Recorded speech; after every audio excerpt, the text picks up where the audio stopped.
ಜಗದ ಮೊದಲ ಬೆಳಕು ಬುದ್ಧ.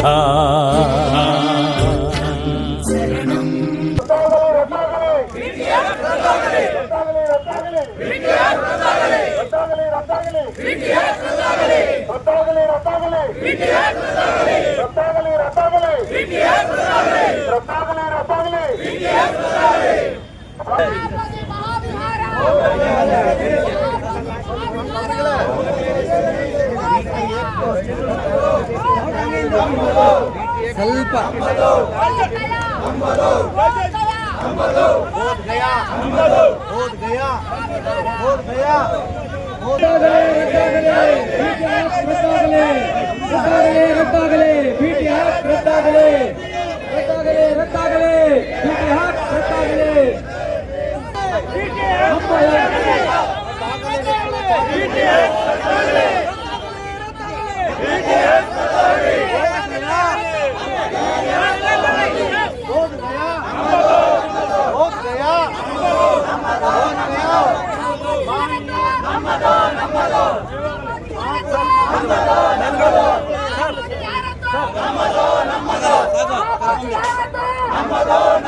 ಜ್ಞಾನ ಪ್ರಕಾಶ್ ಸ್ವಾಮೀಜಿಗಳು ಆಗಮಿಸಿದರೆ ಅವ್ರಿಗೂ ಸಹ ಆತ್ಮೀಯ ಭೀಮ ಸ್ವಾಗತವನ್ನು ಕೋರ್ತಾ ಇದ್ದೇವೆ. ಅದೇ ರೀತಿ ಈ ಒಂದು ಹೋರಾಟದಲ್ಲಿ ಮುಂಚೂಣಿ ಪಾತ್ರವನ್ನು ವಹಿಸಿದಂತಹ ವಿನಯಾಚಾರ ಬಂತೇಜಿಗಳು ಸಹ ಆಗಮಿಸಿದರೆ ಅವ್ರಿಗೂ ಸಹ ಆತ್ಮೀಯ ಬುದ್ಧ ಸ್ವಾಗತವನ್ನು ಕೋರ್ತಾ ಇದ್ದೇವೆ. ಎಲ್ರಿಗೂ ಸಹ ಒಂದು ಬುದ್ಧ ಸ್ವಾಗತವನ್ನು ಕೋರ್ತಾ ಇದ್ದೇವೆ.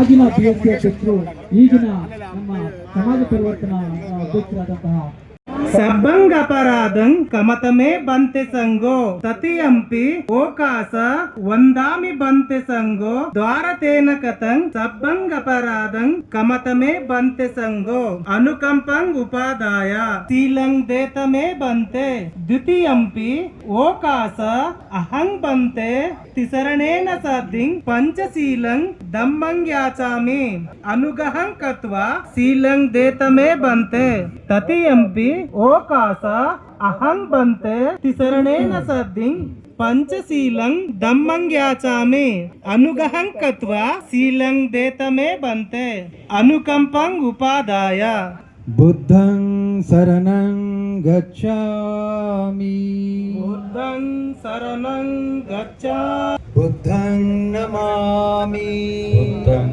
ನಮಾಮಿ ಧಮ್ಮಂ ನಮಾಮಿ ಸಂಘಂ ನಮಾಮಿ ಸಂಘಂ ನಮಾಮಿ. ನಮೋ ತಸ್ಸ ಭಗವತೋ ಅರ್ಹತೋ ಸಮ್ಮಾ ಸಂಬುದ್ಧಸ್ಸ ನಮೋ ತಸ್ಸ ಭಗವತೋ ಅರ್ಹತೋ ಸಮ್ಮಾ ಸಂಬುದ್ಧಸ್ಸ ಸ್ವಾಕಾತ್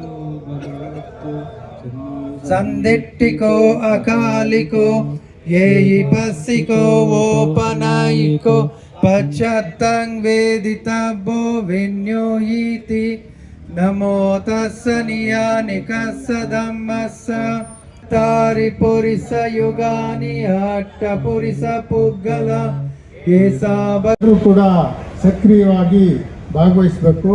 ಇದರ ಪರಿಣಾಮ ಏನಾಗ್ತದೆ ಅಂದರೆ ನಾವು ಗಟ್ಟಿ ಆಗ್ತೀವಿ, ಜೊತೆಗೆ ಒಂದು ಸಾಧನೆಯನ್ನ ಮಾಡೋ ಹಂತಕ್ಕೆ ನಾವು ಬರ್ತೀವಿ. ಈಗ ಅವರು ಸಾಕಷ್ಟು ವಿಷಯಗಳನ್ನು ಮಾತಾಡಿದ್ದಾರೆ. ಬೋಧಿದತ್ತ ಅವರು, ಅವಿನಯ ರಕ್ಷಿತ ಬಂತೇಜಿಯವರು, ಜ್ಞಾನ ಪ್ರಕಾಶ್ ಸ್ವಾಮೀಜಿಯವರು, ವರಜ್ಯೋತಿ ಬಂತೇಜಿಯವರು ಕೂಡ ಹೇಳಿದ್ದಾರೆ. ಈಗ ನಾವು ಎಲ್ಲರೂ ಸೇರ್ಕೊಂಡು ಇದಕ್ಕೆ ಸಪೋರ್ಟ್ ಮಾಡ್ಬೋದಾ?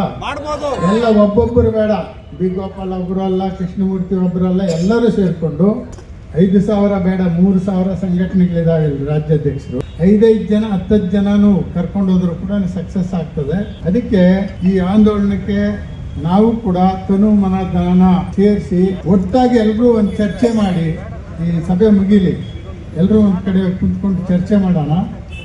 ಒಬ್ಬೊಬ್ಬರು ತೀರ್ಮಾನ ಮಾಡೋದು ಬೇಡ, ನಾನಿಷ್ಟು ಅಂತ. ಇದಕ್ಕೆ ಎಲ್ಲರೂ ಸೇರಿ ಬೆಂಬಲ ಕೊಡೋಣ. ಜೈ ಭೀಮ್. DSS ಪರಿವರ್ತನವಾದ ನ್ಯೂಸ್ ಹಾಗೂ ನಮ್ಮ ಮಾನ್ಯ ಈ ಕರ್ನಾಟಕದ ಮುಖ್ಯ ವಿಚಾರವಂತರು ಡಿ ಗೋಪಾಲ್ ಸಾಹೇಬರು ಏನು ಬೌದ್ಧ ಗಯದು ಏನು ಕಾರ್ಯಕ್ರಮ ನಡೀತು ಅದರ ಬಗ್ಗೆ ವಿಚಾರ ತಿಳಿಸ್ಕೊಡ್ತಾರೆ. ಬುದ್ಧಗಯ ಮುಕ್ತಿ ಆಂದೋಲನ ಏನ್ ನಡೀತಾ ಇದೆ ಇಡೀ ದೇಶದಾದ್ಯಂತ, ವಿನಯ ಆಚಾರ್ಯ ಬಂತೇಜಿ ಅವರು ಲೀಡ್ ಮಾಡ್ತಾ ಇದ್ದಾರೆ. ಅದಕ್ಕೆ ಕರ್ನಾಟಕದ ಎಲ್ಲ ಬಂತೇಜಿಗಳು ಕೂಡ ಬೆಂಬಲ ಕೊಡ್ತಾ ಇದ್ದಾರೆ. ಈಗ ನಾವು ಕೂಡ ನಮ್ಮ ಸಂಘಟನೆ ಮತ್ತು ಇತರೆ ದಲಿತ ಸಂಘಟನೆಗಳು ಎಲ್ಲರೂ ಸೇರಿಕೊಂಡು ಫೆಬ್ರವರಿ 12 ಮತ್ತು 13 ಡೆಲ್ಲಿ ಚಲೋ ಏನಿದೆ ಅದರಲ್ಲಿ ಭಾಗವಹಿಸೋದಕ್ಕೆ ನಮ್ಮ ಜನತೆಗೆಲ್ಲರೂ ಕರೆ ಕೊಡ್ತಾ ಇದ್ದೀವಿ.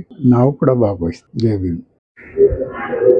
ಜೈ ಭೀಮ್ ಬಂಧುಗಳೇ, ಇವತ್ತು ವಿಶೇಷವಾಗಿ ಫ್ರೀಡಂ ಪಾರ್ಕ್ನಲ್ಲಿ ಬುದ್ಧಗಯಾದ ಮಹಾಬೋಧಿ ವಿಹಾರದ ಮುಕ್ತಿ ಏನು BRT ಕಾನೂನಿದೆ ಅದನ್ನು ರದ್ದುಪಡಿಸಬೇಕು ಅಂತೇಳಿ ನಾಡಿನ ಎಲ್ಲ ನಮ್ಮ ಸಮುದಾಯದ ಮುಖಂಡರುಗಳು ಹಾಗೂ ಭಿಕ್ಷು ಸಂಘದ ಸಾನ್ನಿಧ್ಯದಲ್ಲಿ ಒಂದು ಜಾಗೃತಿ ಸಭೆಯನ್ನು ಮಾಡಲಾಯಿತು. ಆ ಸಭೆಯಲ್ಲಿ ನಮ್ಮೆಲ್ಲ ಹಿರಿಯ ಮುಖಂಡರು ಒಂದು ನಿರ್ಧಾರ ಮಾಡಿದ್ದಾರೆ. ಅದೊಂದು ದೆಹಲಿ ಚಲೋ ಕಾರ್ಯಕ್ರಮ ಮಾಡಬೇಕು. ಅದನ್ನು ನಾವು ಖಂಡಿತವಾಗ್ಲೂ ಬಾಬಾ ಸಾಹೇಬರ ಕನಸಿನಂತೆ ಬಿಡಿಸ್ಕೋಬೇಕು. ನಾವೆಲ್ಲರೂ ಬೌದ್ಧರಾಗಬೇಕು. ಇದು ಒಂದು ಬ್ರಾಹ್ಮಣರ ಏನು ದೇವಸ್ಥಾನಗಳು, ಪುರೋಹಿತರ ದೇವಸ್ಥಾನಗಳು ಅವ್ರ ಕೈಲಿದೆ, ಮುಸ್ಲಿಮರ ಮಸೀದಿಗಳು ಮುಸ್ಲಿಮರ ಕೈಲಿದೆ, ಕ್ರೈಸ್ತರ ಚರ್ಚ್ಗಳು ಫಾದರ್ಗಳ ಕೈಲಿದೆ, ಜೈನ ಮಸೀದಿಗಳು ಜೈನರ ಕೈಲಿದೆ, ಸಿಖ್ಖರ ಗುರುದ್ವಾರಗಳು ಸಿಖ್ಖರ ಕೈಲಿದೆ. ಆದರೆ ಬುದ್ಧ ಜ್ಞಾನೋದಯ ಆದಂಥ ಬುದ್ಧಗ ಯಾಕೆ ಬುದ್ಧರ ಕೈಯಲ್ಲಿಲ್ಲ? ಇದು ಇಡೀ ದೇಶಕ್ಕೆ ಮಾಡಿದಂಥ ದ್ರೋಹ. ಇದು ಮನುವಾದಿಗಳ ಷಡ್ಯಂತ್ರ. ಯಾವಾಗಲೂ ಸಹ ಬೌದ್ಧ ಮತ್ತು ಬ್ರಾಹ್ಮಣರ ನಡುವೆ ಸಂಘರ್ಷ ಅಂತ ಏನು ಬಾಬಾ ಸಾಹೇಬ್ ಹೇಳ್ತಾರೆ, ಹಾಗೆ ಇದು ಸಂಘರ್ಷ ಮುಂದುವರಿತಲೇ ಇದೆ. ಈ ಸಂಘರ್ಷಕ್ಕೊಂದು ಫುಲ್ ಸ್ಟಾಪ್ ಹಾಕಬೇಕು ಅಂತೇಳಿ ಇವತ್ತು ಎಲ್ಲರೂ ಜಾಗೃತಿ ಸಭೆ ಕರೆದಿದ್ದಾರೆ. ಕರ್ನಾಟಕ ರಾಜ್ಯದಂಥ ಭಿಕ್ಷು ಸಂಘದ ಜೊತೆಯಲ್ಲಿ ನಾನು ಇರ್ತೇನೆ. ನಮ್ಮೆಲ್ಲ ಸಂಘಟನೆಗಳ ಜೊತೆಯಲ್ಲಿ ಭಾಗವಹಿಸಿ ಈ ಒಂದು ದೆಹಲಿ ಚಲೋ ಕಾರ್ಯಕ್ರಮ ಯಶಸ್ವಿ ಮಾಡಿ ಆದಷ್ಟು ಮಟ್ಟಿಗೆ ಬಾಬಾ ಸಾಹೇಬರ ಹೋರಾಟದಲ್ಲಿ ಆ ಬುದ್ಧಗಯವನ್ನು BRT ಆಕ್ಟನ್ನು ರದ್ದುಪಡಿಸಬೇಕು ಅಂತೇಳಿ ಒಂದು ಬೃಹತ್ ಚಳುವಳಿಯನ್ನೇ ಮಾಡಬೇಕು ಅಂತೇಳಿ ತೀರ್ಮಾನ ಮಾಡಿದ್ದೇವೆ. ನಾನು ಹೋಗ್ತಾ ಇದ್ದೇನೆ. ತಾವೆಲ್ಲರೂ ಕರ್ನಾಟಕ ರಾಜ್ಯದ ಮನೆಗಳಲ್ಲಿ ಏನು ಬಾಬಾ ಸಾಹೇಬರ ಋಣದ ಮಕ್ಕಳಿದ್ದೀರಿ, ನೀವೆಲ್ಲರೂ ಭಾಗವಹಿಸಬೇಕು, ಇದನ್ನು ಯಶಸ್ವಿಗೊಳಿಸಬೇಕು ಅಂತೇಳಿ ಕೇಳ್ಕೊಳ್ತೇನೆ. ಜೈ ಭೀಮ್, ಜೈ ಭಾರತ್. बेंगलोर आज महाबोधि महाविहार मुक्ति आंदोलन के जन समर्थन में एक जनसभा का आयोजन हुआ। इस जनसभा में महाबोधि महाविहार मुक्ति आंदोलन के जन समर्थन में 12 फरवरी 2026 दिल्ली चलो का घोषणा की गई, आह्वान किया गया कि ज़्यादा से ज़्यादा कर्नाटक राज्य से, वो कर्नाटक जिसने सम्राट अशोक के विजय रथ को पूरे अखंड भारत में चलाया, वही कर्नाटक से श्रद्धावान उपासक उपासिकाएं भिक्षु संघ के नेतृत्व में उनके निर्देशन आशीर्वाद लेते हुए 12 फरवरी को बड़ी संख्या में आने का आह्वान हुआ। ये आंदोलन BT एक्ट 1949 जो महाबोधि महाविहार पर बनाया गया, इस एक्ट ने बौद्धों के साथ अन्याय किया। जहां बौद्धों के पास महाबोधि महाविहार का प्रबंधन होना चाहिए था, वो प्रबंधन पंडित पुरोहितों के पास है। पंडित पुरोहितों का महाबोधि महाविहार से कोई धार्मिक नैतिक लेना देना नहीं है। वो केवल वहां पर महाबोधि महाविहार में आने वाले दान को हड़पने के लिए लगाए गए। वो दान जो बौद्ध शिक्षाओं के लिए, बौद्ध के प्रचार प्रसार के लिए, बौद्ध भिक्षुओं के उच्च शिक्षाओं के लिए खर्च होना था, वो दान पंडित पुरोहितों के ऐशो आराम में खर्च हुआ। ये सब इसलिए हो रहा क्योंकि महाबोधि महाविहार पे BT एक्ट के कारण पंडों का कब्जा है। तो ये आंदोलन 135 साल से अनागारिक धम्मपाल जी ने शुरू किया, ये 1892 से, और ये आज तक चालू है। और ये अब तीसरी बार ये आंदोलन शुरू हुआ 12 फरवरी 2025 से। अब ये आंदोलन पूरे देश में पहुंचा है और पूरे देश के लोगों को मालूम हुआ कि महाबोधि महाविहार मुक्त होना चाहिए, पंडों से मुक्त होना चाहिए। उसके लिए 12 फरवरी की तारीख दिल्ली चलने की चुनी गई। तो संपूर्ण भारत और साथ साथ आज कर्नाटक बेंगलुरु में जो सभा हुई, यहाँ से भी यही घोषणा हुई कि हजारों की संख्या में कर्नाटक से लोग दिल्ली चले और दिल्ली चल के महाबोधि महाविहार मुक्त करे, BT एक्ट रद्द करे। नमो बुद्धाय। ನಮೋ ಬುದ್ಧಾಯ. ಎಲ್ಲರಿಗೂ ಬುದ್ಧ ಧಮ್ಮ ಸಂಘದ ಶುಭ ಹಾರೈಕೆಗಳು. ಇಂದು ನಾವು ಬೆಂಗಳೂರಿನಲ್ಲಿ ಫ್ರೀಡಂ ಪಾರ್ಕ್ನಲ್ಲಿ ಸಾವಿರಾರು ಸಂಖ್ಯೆಯಲ್ಲಿ ನಾವು ಸೇರಿದ್ದೇವೆ. ಇಲ್ಲಿ ಭಿಕ್ಷು ಸಂಘದ ಸಾನ್ನಿಧ್ಯದಲ್ಲಿ, ಭಿಕ್ಕುಣಿಯರ ಸಂಘದ ಸಾನ್ನಿಧ್ಯದಲ್ಲಿ ಬುದ್ಧಗಯವನ್ನ ಬೌದ್ಧರಿಗೆ ವಹಿಸಿಕೊಡಿ ಅಂತೇಳಿ ಆಂದೋಲನವನ್ನ ಪ್ರಾರಂಭ ಮಾಡ್ತಾ ಇದ್ದೀವಿ. ಇಂದು ಪ್ರಾರಂಭವಾದಂಥ ಈ ಆಂದೋಲನವು ಮುಂದೆ ಫೆಬ್ರವರಿ 12, 13, 14 ದೆಹಲಿಯಲ್ಲಿ 3 ದಿನಗಳ ಕಾಲ ಬಹುದೊಡ್ಡ ಆಂದೋಲನವನ್ನ ನಾವು ಮಾಡ್ತಾ ಇದ್ದೀವಿ. ದೆಹಲಿಯ ರಾಮಲೀಲಾ ಮೈದಾನ ಮತ್ತು ಜಂತರ್ ಮಂತರ್ನಲ್ಲಿ 2 ಲಕ್ಷ ಜನ ಸೇರಿ ಪ್ರಧಾನಮಂತ್ರಿ, ರಾಷ್ಟ್ರಾಧ್ಯಕ್ಷರು ಮತ್ತು ದೆಹಲಿಯ ಮುಖ್ಯಮಂತ್ರಿ ಅವರಿಗೆ ನಾವು ಮನವಿಯನ್ನು ಸಲ್ಲಿಸ್ತಾ ಇದ್ದೀವಿ. ಈ ಮನವಿಯನ್ನು ಸಲ್ಲಿಸಿದ ನಂತರ ಒಳ್ಳೆ ರೀತಿಯಲ್ಲಿ ಸ್ಪಂದನೆ ಸಿಗುತ್ತೆ ಅಂತ ನಾವು ಅನ್ಕೊಂಡಿದೀವಿ. ಸ್ಪಂದನೆ ಏನಾದರೂ ಸಿಗ್ಲಿಲ್ಲ ಅಂತಂದ್ರೆ ನಾವು ಖಂಡಿತವಾಗ್ಲೂ ಅಮರನಾಥ ಉಪವಾಸ ಸತ್ಯಾಗ್ರಹವನ್ನ ಮಾಡಿ ಬುದ್ಧಗಯವನ್ನ ಈ ವರ್ಷವೇ 2026ರಲ್ಲಿ ಬಿಡುಗಡೆ ಮಾಡಬೇಕು. ಬೌದ್ಧ ಬಿಕ್ಕು ಬಿಕ್ಕುಣಿಯರು ಮತ್ತು ಉಪಾಸಕರ ಸಂಘಕ್ಕೆ ಬುದ್ಧಗಯವನ್ನ ವಹಿಸಬೇಕು ಅಂತೇಳಿ ನಾವು ಮನವಿ ಮಾಡ್ಕೊಳ್ತಾ ಇದ್ವಿ. 1949ರಲ್ಲಿ ಮಾಡಿದಂತ ಬುದ್ಧಗಯ ಆಕ್ಟ್ ನ ರದ್ದು ಮಾಡಿ ಹೊಸದಾಗಿ ಕಾಯಿದೆಯನ್ನ ಮಾಡಿ ಬೌದ್ಧರಿಗೆ ವಹಿಸಬೇಕು ಅಂತೇಳಿ ನಾವು ಹಕ್ಕೊತ್ತಾಯವನ್ನ ಮಾಡ್ತಾ ಇದ್ವಿ ಮತ್ತು ಎಲ್ಲರಲ್ಲೂ ಸಹಕಾರ ನೀಡಿ ಅಂತೇಳಿ ಕೋರ್ಕೊಳ್ತಾ ಇದ್ವಿ.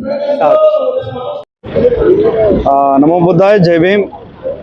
ಏನು ಇವತ್ತು ಫ್ರೀಡಮ್ ಪಾರ್ಕಲ್ಲಿ ಏನು ಈ ಒಂದು ಹೋರಾಟ ಇವತ್ತು ನನ್ನ ಭೂಮಿ ನನಗೆ ಅಂತೇಳಿ ಒಂದು ಹೋರಾಟ. ಯಾಕಂದರೆ 1949 BT ಆ್ಯಕ್ಟು ಈಗ ಬುದ್ಧಿಸ್ಟ್ ಜಾಗವನ್ನು ಬುದ್ಧರಿಗೆ ಕೊಡಬೇಕು ಅನ್ನೋದು ಈ ಒಂದು ಹೋರಾಟ.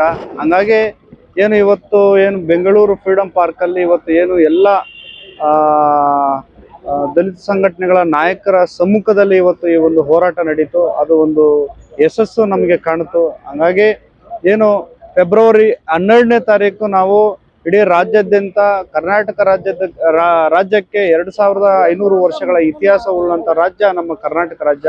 ಹಂಗಾಗಿ ಕರ್ನಾಟಕ ರಾಜ್ಯದಿಂದ ನಾವು ಸುಮಾರು 10,000 ಜನವನ್ನ ಕರೆ ಕೊಟ್ಟಿದ್ದಾರೆ. ಹಂಗಾಗಿ ನಾವು ಒಂದು ಸ್ವಾಭಿಮಾನಿಗಳಿರ್ತಕ್ಕಂಥ ಜನ ಅಂತೇಳಿ ನಾವು ಅವರು 10,000 ಹೇಳಿದ್ದಾರೆ, ನಾವು ಒಂದು 25,000 ಜನ ಹೋಗ್ಬೇಕು ಅನ್ನೋದು ಈ ಒಂದು ಹೇಳಿಕೆ ಕೊಟ್ಟು, ಯಾಕಂದ್ರೆ ಅತಿ ಹೆಚ್ಚಾಗಿ ನಾವು ಹೋಗಿ ನಮ್ಮ ರಾಜ್ಯಕ್ಕೆ ಒಂದು ಕೀರ್ತಿ ತರುವಂತ ಕೆಲಸ ನಾವು ಮಾಡ್ತೀವಿ ಅಂತ ಹೇಳಿ ಈ ಸಂದರ್ಭದಲ್ಲಿ ಹೇಳ್ತಾ ನಾನು 2 ಮಾತನ್ನು ಮುಗಿಸ್ತಾ ಇದ್ದೀನಿ. ಜೈ ಭೀಮ್, ನಮೋ ಬುದ್ಧಾಯ.